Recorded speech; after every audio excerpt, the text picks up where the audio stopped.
Close your eyes, cover your ears. Credit: StrangeFilingCabinet. The case regarding the Esther family provokes horror in some, but astonishment in others. One late summer evening, Paul and Joanna Esther, who were 35 and 33 respectively, were spotted at the grocery store with their youngest daughter, Elizabeth. After they shopped, a security camera recorded them getting into their car and driving toward the direction of their home.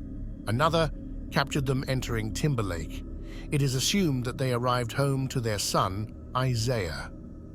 The night passed, the next day came, and neighbors began to arrive for the Esther's annual 4th of July celebration. On arrival, guests began to notice a glaring imperfection in the party.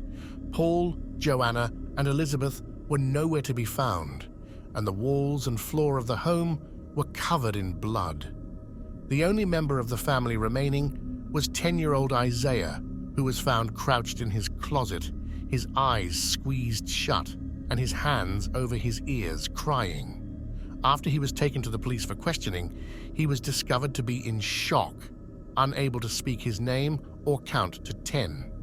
He repeated only small variations of the same warning over and over again. Close your eyes, cover your ears, close your eyes, cover your ears.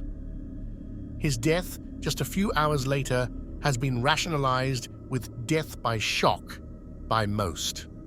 We jumped on the trampoline for hours, climbing up the ladder to the slide and leaping to the bottom, over and over and over again. At around 5 o'clock, my parents called us inside for cake and presents. My group of friends quickly filed through the sliding glass door, and I followed shortly behind. As I walked toward my house, I heard, once again, a small whistle coming from the brush behind me. I turned around to face what I could describe as a man. While it was not a man, it vaguely resembled one. Its body was crouching behind the bushes inside of my backyard, with only its face exposed. The face held eyes, ears, a mouth, and a nose. But reflecting on that day, I realized this creature was not human. Its eyes were slightly too large, its nose just a little too small, its ears drooping too far down on its face, and its mouth. God, how I dread to think of its terrible smile. I quickly ran into my house and just about tackled my parents, slamming into them to warn them of what I found outside in the backyard, but they didn't listen. They thought that, as a child, my overactive imagination was playing tricks on me. I cried to them, I tugged at them, and I pleaded for them to check the source of the noise, but they wouldn't budge. So, at the long, rectangular dining table, I sat, watching my parents light the candles and set my presents close to me. My kitchen faced my backyard, and the head seat of the table had a direct view of the bouncy house. As my family and friends sang me happy birthday, I watched the figure crouching in the bushes stand. My soft cries and whimpers exploded into screams of terror and horror.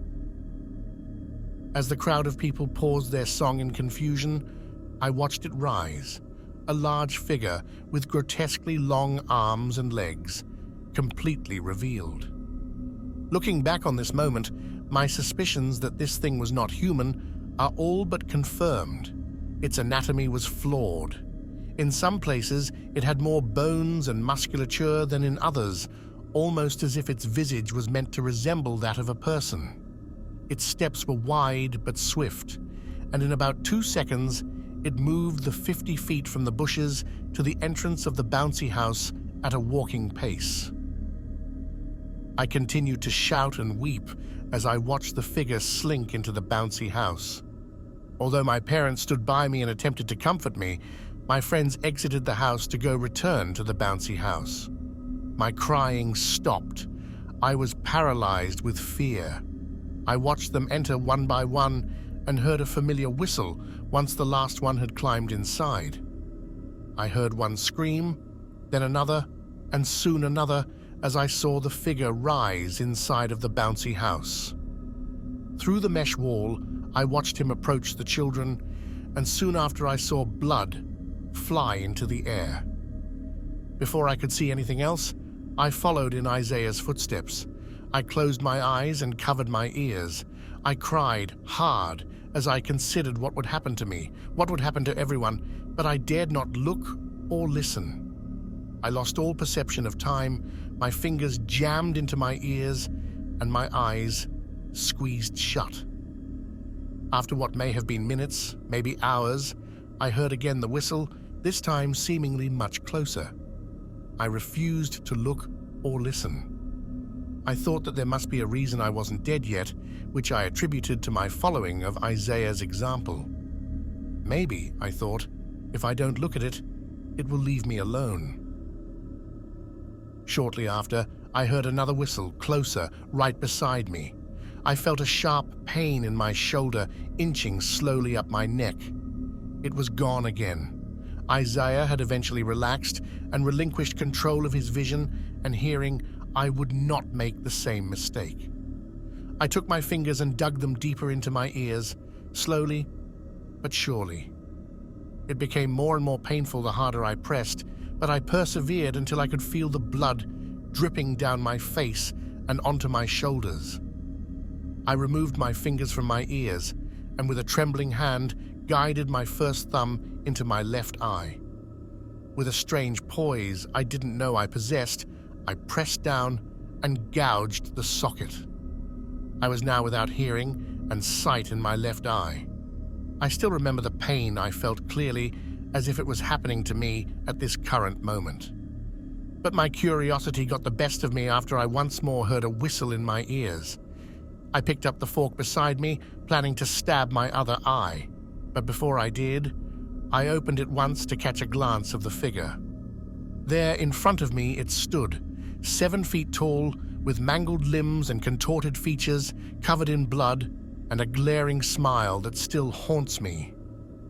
I couldn't help myself as I stared at it. I threw up. I threw up more than I ever had before. I was left coughing and gasping for air, and before I could process the situation, I stabbed my right eye with the fork. I could feel the wet blood running down my face and torso.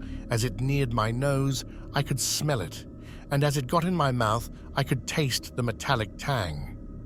I only now know how long it has been because of the kindness of my mentor. After the accident, I was taken into custody and taught how to communicate through physical touch, kind of like Helen Keller.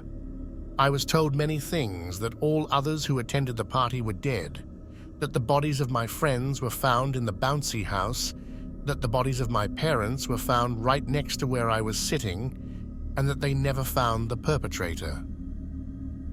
Recently, I was given the incredible opportunity to possibly rekindle the eyesight of my left eye and the hearing of my right ear, since I had only damaged them with my thumbs all those years ago.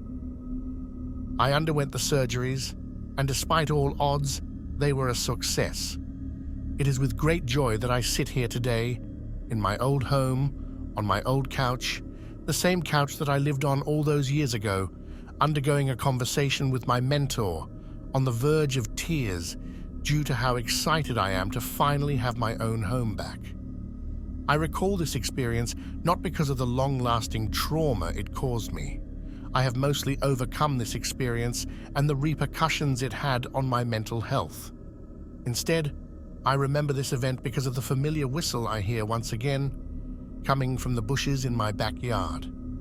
If I may impart one piece of advice to you, it's this. When you do eventually notice a presence watching you, hear its whistle or see its twisted face, follow Isaiah's example, close your eyes, cover your ears.